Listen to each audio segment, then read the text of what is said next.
The next question, the orbital angular momentum of an electron in an 2s orbital.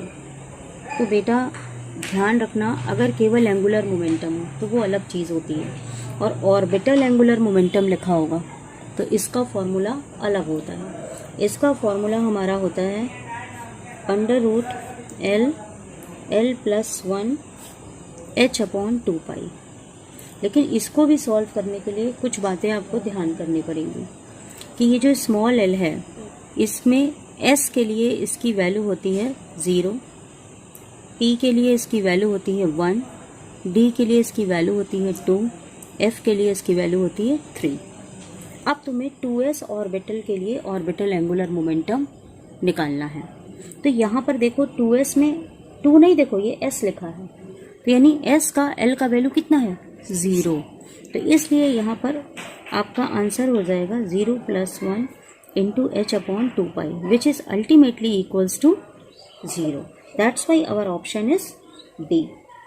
तो ध्यान रखना, जब orbital angular momentum कहेंगे तो हम ये फॉर्मूला लगाएंगे, और अगर हमें एंगुलर मोमेंटम कहा जाएगा, ठीक है, फॉर एनी शेल, तो हम फॉर्मूला लगाते हैं NH/2π, जहाँ पर n जो है वो नंबर ऑफ शेल्स होता है।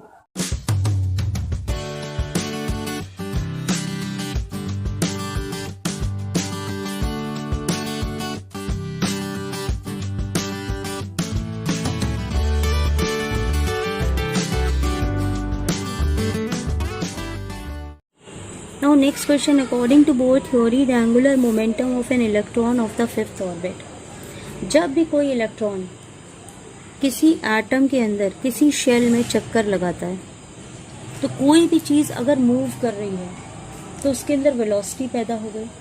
जब वेलोसिटी पैदा हो गई और उस इलेक्ट्रॉन का मास भी होता है, तो जब किसी के अंदर वेलोसिटी पैदा हो गई, वो चल रहा है और उसके अंदर मास भी है, तो उसके अंदर मोमेंटम डेवलप होगा, क्योंकि मोमेंटम होता है मास इनटू वेलोसिटी। और ये गोल चक्कर में चक्कर लगा रहा है तो उसे कहते हैं एंगुलर मोमेंटम। ठीक, तो अगर हमें एंगुलर मोमेंटम निकालना है किसी भी ऑर्बिट में, तो ये मिस्टर बोर ने हमें एक फॉर्मूला बताया है NH/2π। ये फॉर्मूला है एंगुलर मोमेंटम का, अगर कोई इलेक्ट्रॉन किसी बोर ऑर्बिट में चक्कर लगा रहा है। और अब हमें जैसे फिफ्थ ऑर्बिट के लिए निकालना है, तो n की जगह हमने 5h लिखा अपॉन 2π, लेकिन ये ऑप्शन कहीं दिया नहीं है क्योंकि ये 2π है, ये भी नहीं आ रहा, तो यानी हमने इसको डिवाइड किया, तो ये मेरा क्या आ गया 2.5 H/π। Now the next question, we have to find the ratio of second, fourth and sixth orbit of the hydrogen atom। यानी हाइड्रोजन एटम में ऑर्बिट है, तो जैसे ही आपका हाइड्रोजन एटम है, ये न्यूक्लियस हो गया, उसमें आपकी ये सेकेंड ऑर्बिट हो गई, फिर आपकी ये फोर्थ ऑर्बिट हो गई। तो इनके जो रेडियस हैं, मान लीजिए, तो इनके बीच में क्या रेशियो है। तो इस तरह के क्वेश्चन में हमारा जो अगर रेडियस हमें निकालना हो किसी भी शेल का, तो वो होता है 0.529 n²/z। ये एंगस्ट्रॉम है। यहाँ पर n जो है वो शेल है और z जो है वो एटॉमिक मास है, एटॉमिक नंबर है, ठीक है। तो यहाँ पर ये जो शेल है, यहाँ पर ये सेकेंड है, फोर्थ है, सिक्स्थ है, तो ये जो n है वो यही है, सेकेंड, फोर्थ और सिक्स्थ। और यहाँ पर ये हाइड्रोजन एटम भी है, तो हाइड्रोजन एटम के लिए z की वैल्यू होती है 1, ठीक। तो सभी में ये 1 आ जाएगी। तो यहाँ से अगर रेडियस का रेशियो हो गया, this is proportional to n²। ये सेकेंड के लिए क्या हो जाएगा 2 2 = 4, फिर इसी तरीके से फोर्थ के लिए 4 का स्क्वायर, इसके बाद 6 के लिए 6 का स्क्वायर, तो 4:16:36। इसको हम काट लेंगे सिंपलेस्ट में, तो 1:4:9। इस तरीके से हम किसी भी हाइड्रोजन एटम की रेडियस निकालते हैं। Now the question is the ratio of energy of radiations of wavelength 2000 angstrom and that of 4000 angstrom। कि 2 रेडिएशंस निकल रहे हैं न्यूक्लियस से, उनकी वेवलेंथ ही अलग अलग है, तो उनकी एनर्जी का रेशियो क्या होता है। इसको मैं आपको समझा दूं कि ये एक्चुअली जब हाइड्रोजन में, वो हाइड्रोजन कह रही हूँ, जैसे एक एटम है आपका, एटम में इलेक्ट्रॉन्स जो होते हैं वो शेल्स में चक्कर लगाते हैं, ठीक।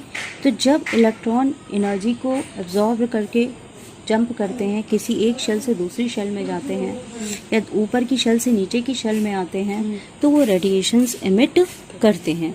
तो इस पर रिलेशनशिप बताई गई है कि वो जो रेडिएशंस इमिट करते हैं उनकी जो वेवलेंथ होती है वो ये होती है। तो इसी को रिलेट करते हुए ये क्वेश्चन है। तो हमारे पास एक फॉर्मूला होता है E = h न्यू, ठीक है। ये प्लैंक कांस्टेंट का फॉर्मूला है। h यहाँ पे प्लैंक कांस्टेंट है, न्यू यहाँ पे फ्रीक्वेंसी है। और लेकिन अगर ये क्वेश्चन में तो वेवलेंथ है, अगर यही क्वेश्चन में वेवलेंथ की जगह फ्रीक्वेंसी होती तो हम डायरेक्ट इस फॉर्मूले को यूज़ कर लेते।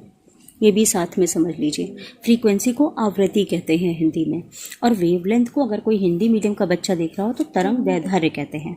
इंग्लिश मीडियम वाले बच्चे यहाँ पे अपोज नहीं करेंगे कि मैं क्या बोल रही हूँ, सबके लिए पढ़ाई उतनी ही इम्पोर्टेंट होती है।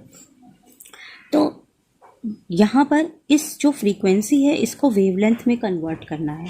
हमारे पास एक फॉर्मूला होता है C = n लैम्डा। ये वेलोसिटी ऑफ लाइट है, ये n फ्रीक्वेंसी है, लैम्डा आपकी वेवलेंथ है, ठीक। तो यहाँ से n का जो वैल्यू होगा ये हो गया C/λ। C को कहीं कहीं पर वेलोसिटी यानी v से भी रिप्रेजेंट करते हैं। तो इस फॉर्मूले को अगर हम यहाँ लिखें तो E = h/c λ, तो ये रिलेशनशिप आई। तो यहाँ पर दो अलग अलग वेवलेंथ हैं, यानी E1 = अगर हम इसको इग्नोर कर दें, h प्लैंक कांस्टेंट और c स्पीड ऑफ लाइट, और स्पीड ऑफ लाइट और प्लैंक कांस्टेंट दोनों कांस्टेंट वैल्यूज़ होती हैं, तो इसको हम इग्नोर कर सकते हैं। तो हमारा रेशियो बन गया 1/λ2। दूसरे रेडिएशन के लिए मेरा बन जाएगा 1/λ2, ठीक है। अब हमें उनकी एनर्जी का रेशियो निकालना है। तो E1/E2 = 1/λ1 upon 1/λ2। That means we have relationship of λ2/λ1। तो सेकेंड वेवलेंथ आपकी कितनी है 4000 एंगस्ट्रॉम, और फर्स्ट वेवलेंथ है 2000 angstrom. That means we have the ratio of 2:1। तो यहाँ ऑप्शन में ये पहला ऑप्शन जो 2 है 2:1, ये हमारा राइट आंसर हो। जानने की कोशिश कीजिएगा। समभारिक मतलब जिसका कि एटॉमिक मास सेम होता है, और समस्थानिक जिसका कि एटॉमिक नंबर सेम होता है, ठीक। तो एटॉमिक मास जैसे कोई एटम है यहाँ ऊपर की तरफ लिखा जाता है और एटॉमिक नंबर यहाँ नीचे की तरफ लिखा जाता है। तो अब यहाँ बेटा पहला ग्रुप देखिए ये दोनों सेम है नीचे वाले, तो ये आपका समस्थानिक हो गया। ये दोनों ऊपर अलग अलग है। यहाँ पर आप देखिए दोनों में नीचे 12 है, यानी ये भी समस्थानिक हो गया। यहाँ देखिए ये ऊपर सेम है 40-40, तो ये वाला आपका समभारिक है। यहाँ पर इसी तरीके से ये नीचे सेम है, तो ये वाला भी समस्थानिक।